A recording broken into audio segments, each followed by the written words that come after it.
Now we've looked at a few common vocabulary errors now, so let's move on and think about some of the most common grammatical errors that appear. And again, of course, we'll be focusing on part 2 in particular, but this is going to apply across all of the test. Now in the last section, we looked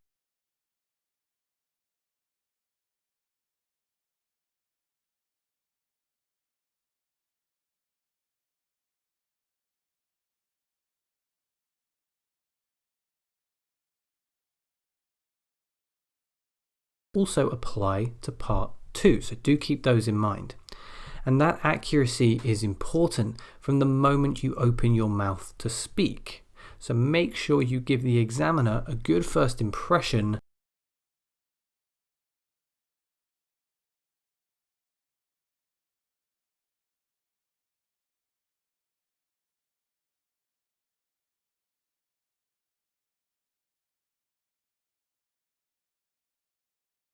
that says you struggle with grammar. But if you can avoid making a mistake in your first 1 or 2 sentences, then this may demonstrate to him that you actually have quite competent grammar.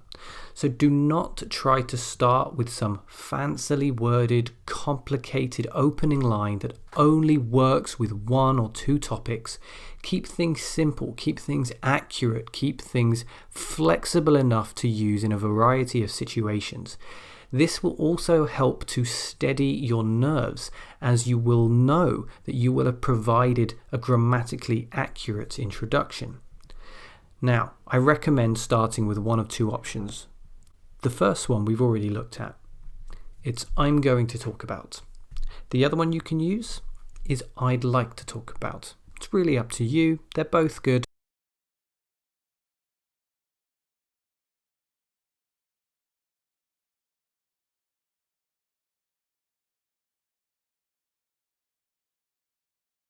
I'm going to talk about my first job. I'd like to talk about my favourite book. As I say, they're both good opening lines. It's just personal preference really which one you want to pick. Now once you've given that opening clause, you can immediately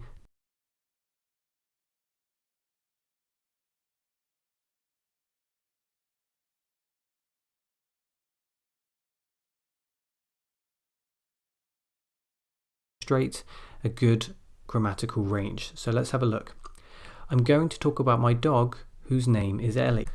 I'd like to talk about my holiday to Spain, which we took last April. I'm going to talk about my best friend, whose name is Jack. I'd like to talk about a competition I took part in last year, which was for all the math majors at my university. I'm going to talk about my first job, which was as a retail assistant. I'd like to talk about my favourite book, which is called Great Expectations and was written by Charles Dickens.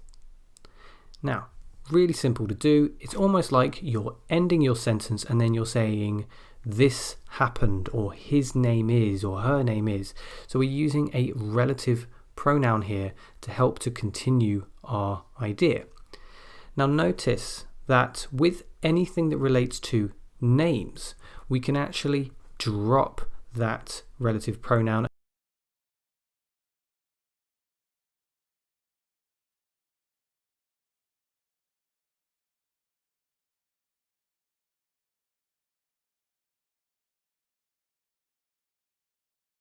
understand how to use relative clauses and the more difficult non-defining relative clause. In terms of actual mistakes, the most common mistake that's made in part 2 is probably using the wrong tense when you're speaking. Now this is most apparent when we need to move away from the present. So for example, moving into the past or moving into the future. Have a look at this topic card here. Think about the tense that we would want to use. And now we're going to have a look at a talk, a part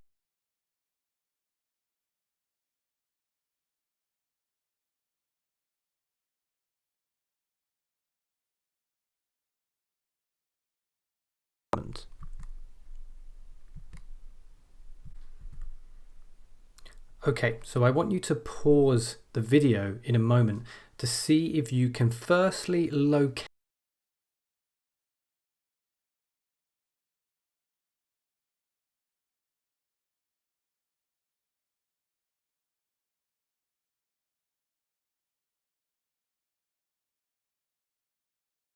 all of the errors. I'm going to put them on the screen now.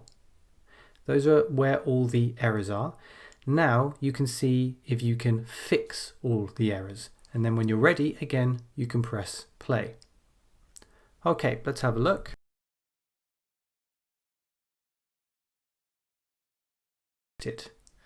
All of these errors are very simple. They're simply the present simple being used instead of the past when we want it the other way around. The reason I'm giving so much attention to these kinds of errors is that it's these simple errors which are preventing you from reaching your Band 7 target score instead of errors made in more complicated sentences. I've dealt with so many advanced level students that just keep making little errors like these, and as soon as they cut them out, they get the score that they need. I want you to notice something else here. It's not just the past simple that we're using, but we're also using a number of other tenses.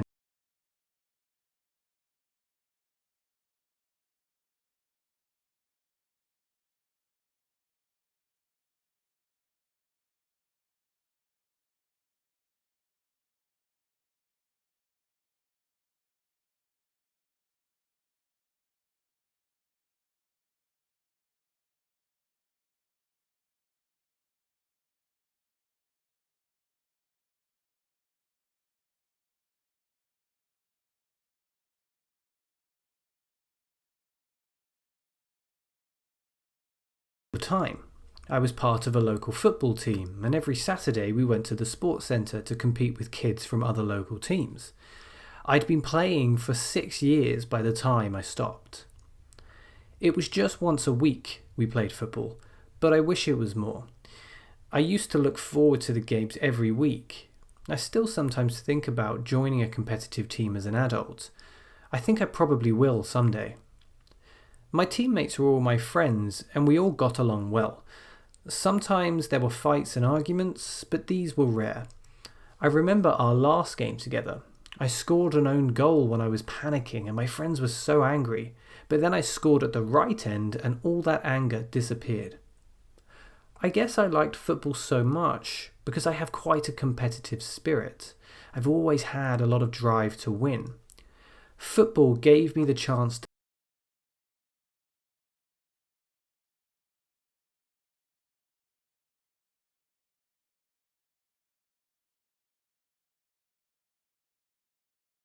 Let's move on to another common mistake now, and that is with the use of articles. Now, there are many mistakes that are made in terms of articles, and there are many rules behind articles, many more than can be quickly covered here. But on these slides coming up, I want you to see the rules behind the most common mistakes that I hear in the speaking test. And we'll begin by thinking about the definite article, the. Now, we use this article when we believe that the listener knows exactly to whom or what we are referring. We use this with superlative adjectives. So we say, the best film I have ever seen is The Godfather. The best, the greatest, the longest, the fastest. We use it when mentioning something a second time or again. Now, when I was younger, we went to a park near our house every day. The park was so great because we know what park we're talking about.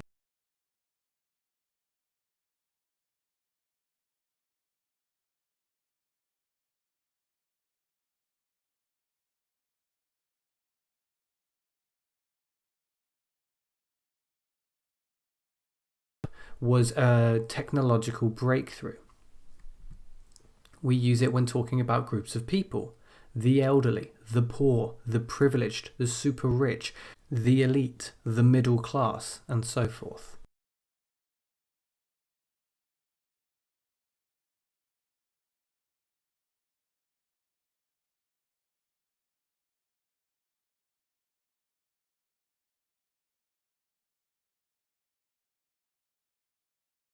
Is quite imbalanced these days.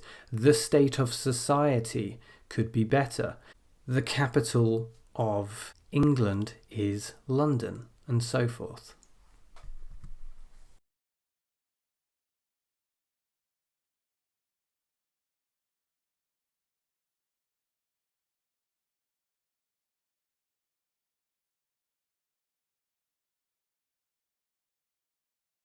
know exactly to whom or what we are referring. Some examples.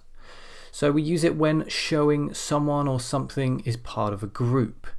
There is a reason why teachers encourage their students with prizes. This is one reason out of several. It's one reason out of a group of reasons. So we use the indefinite article. We use it when we want to say something about all things of that kind. For example, a student. So no specific student. We're really talking about all students. A student cannot be expected to be well behaved all the time. Now, we do not use indefinite articles when referring to plurals or uncountable nouns. So there are many reasons why, no indefinite article, and information on the internet can sometimes be unreliable rather than an information. So uncountable, no indefinite article. We also use the indefinite article when the first noun in a noun of noun unit is not specific, and this is a bit rarer than the other case with the definite articles. This happens less often, but it does still turn up. For example, I drink a cup of tea every morning. It's a different cup of tea each time. So countable, uncountable nouns have a big impact on which articles we use and when. Indefinite articles apply to non-specific countable nouns but should never be used with uncountable nouns. However, it can sometimes be difficult to know which nouns are countable and which nouns are uncountable. Most mistakes here apply to uncountable nouns being treated like countable nouns rather than the other way around.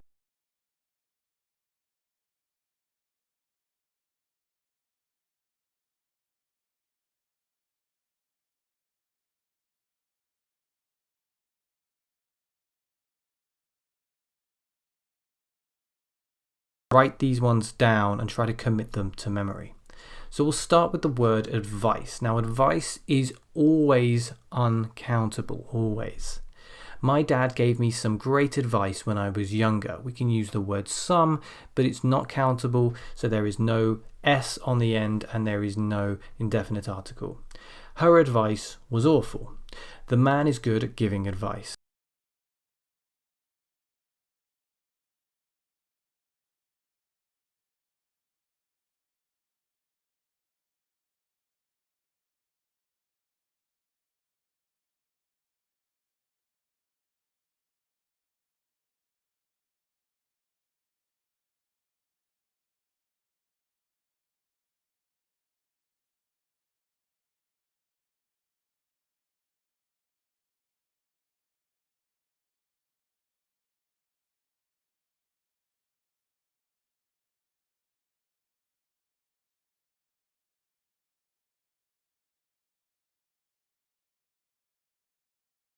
Most of the time. I had to go through a lot of training to get my job. We need to attend training most afternoons in my office. Training is an essential part of any job. Now notice we're not using this as the verb, but we are using this as the noun. We can use the noun course to turn this into a countable form via a compound noun. We have to attend 2 training courses every month. So we've turned it into a countable plural by using the noun course. Now, I say that it's uncountable most of the time because technically training, when referred to in this course form, is a countable noun, but it is very rare to see it spoken of in this way. So as a result, the examiner might raise his eyebrows a bit at we have to go to 2 trainings per month, despite the fact that it's technically okay to say so. Another one here is research. This is commonly confused. A lot of candidates get this wrong. This is always an uncountable noun. My university course requires me to do a lot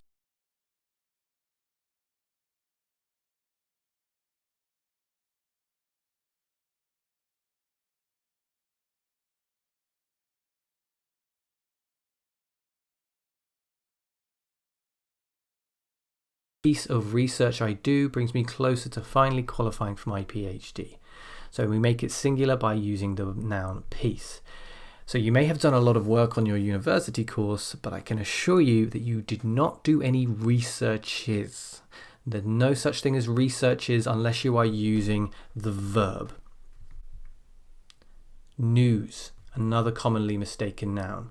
This is always uncountable again, so try to just forget about the S when you're considering the grammar.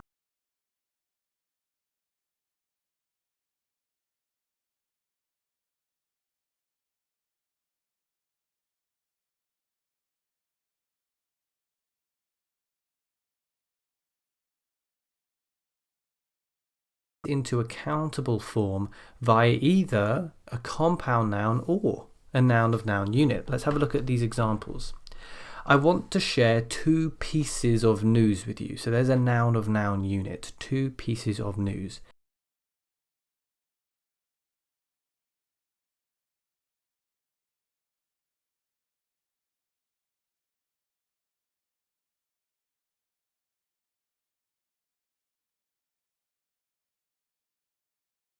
Whereas the second option, the compound noun, this is used mostly in terms of the news, so journalism essentially. So you read a news piece. And you can see them matched up here. Right, let's put all of this together and we're going to look at a part 2 talk now. It's based on describe a writer that you would like to meet. Again, if you'd like to, you can try practicing this yourself first of all. But we're going to look at this talk based on this topic. And this is about Stephen King, one of my favorite writers. There are a number of grammar errors here related to the errors that we've spoken about in this lecture. I want you to pause the video now, see if you can locate those errors, and then see if you can fix those errors. And when you're ready, you can hit play. Okay, let's have a look.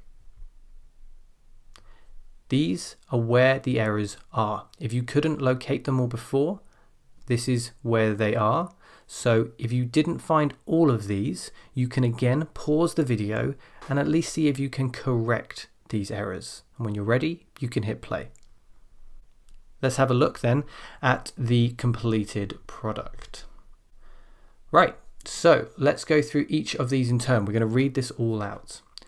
I'm going to talk about Stephen King, who is a writer of horror books. Okay, so this is that use of the indefinite article when referring to one of a group, and is one of my favorite authors.